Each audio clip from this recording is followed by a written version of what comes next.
Bonjour à tous et merci de parcourir avec nous ce matin les principales unes à kiosque au Cameroun.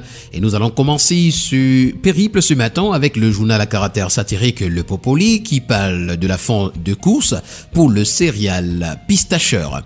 Le dernier cigare de Papa Bobda est le titre que nous présente Le Popoli ce matin.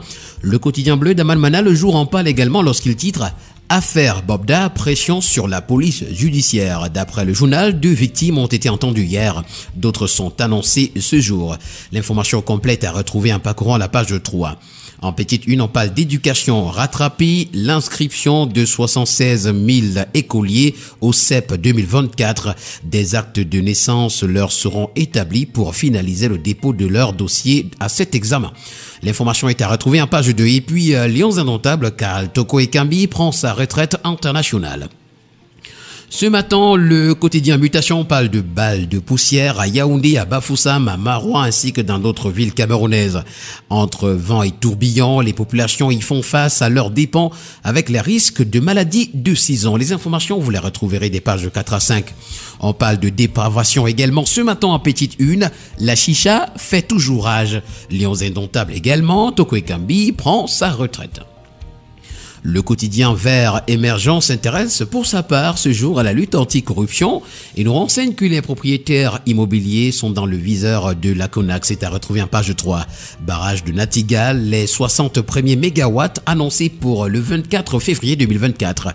Et puis métallurgie sidérurgie, Prométal booste l'offre en production ferreuse au Cameroun et dans la ZLECAF.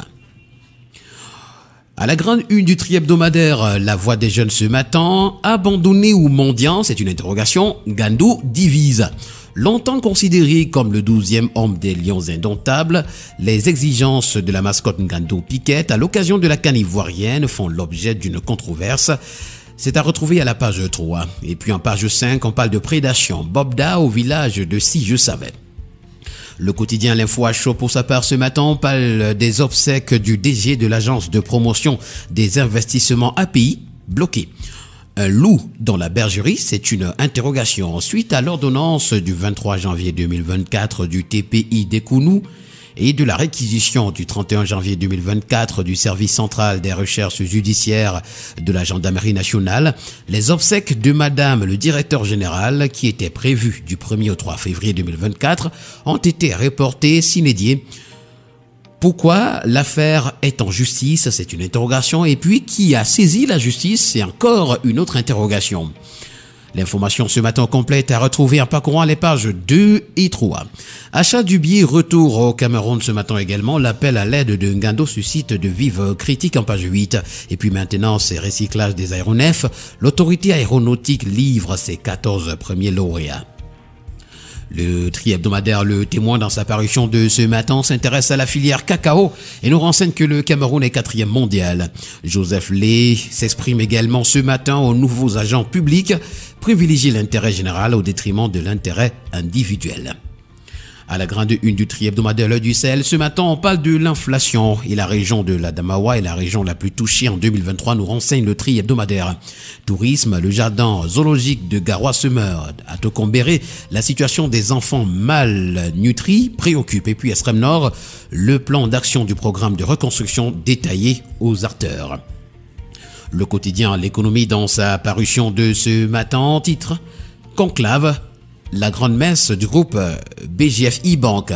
Sous la présidence d'Henri-Claude Ouima, président directeur général, les cadres dirigeants du premier groupe bancaire d'Afrique centrale sont réunis à Douala depuis hier. Ils réfléchissent sur les stratégies à mettre sur pied pour davantage booster les performances de chaque filiale.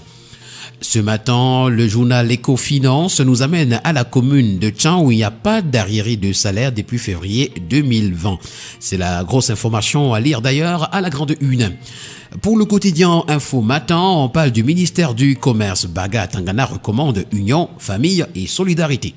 À l'occasion de la cérémonie de présentation des vœux de Nouvel An 2024, c'était le 1er février à Yaoundé, le ministre a également appelé les responsables des services centraux et déconcentrés, organismes sous tutelle de son département ministériel, entreprises citoyennes, partenaires, associations de défense des droits des consommateurs et syndicats, à assurer l'approvisionnement au quotidien des marchés et lutter contre l'inflation.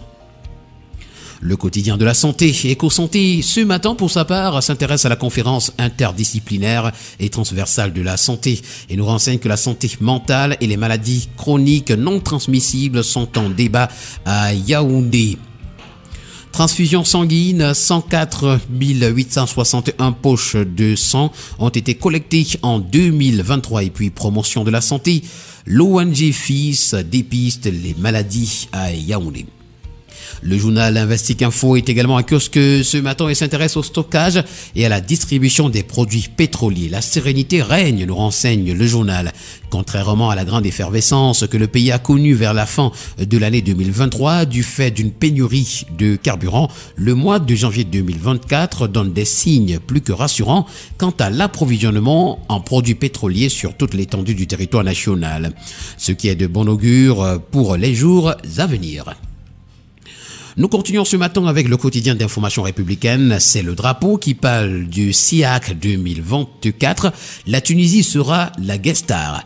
La Tunisie est l'invité d'honneur du ministère des Petites et Moyennes Entreprises, de l'économie sociale et de l'artisanat à l'occasion de la 7e édition du Salon international de l'artisanat du Cameroun, en abrégé SIAC.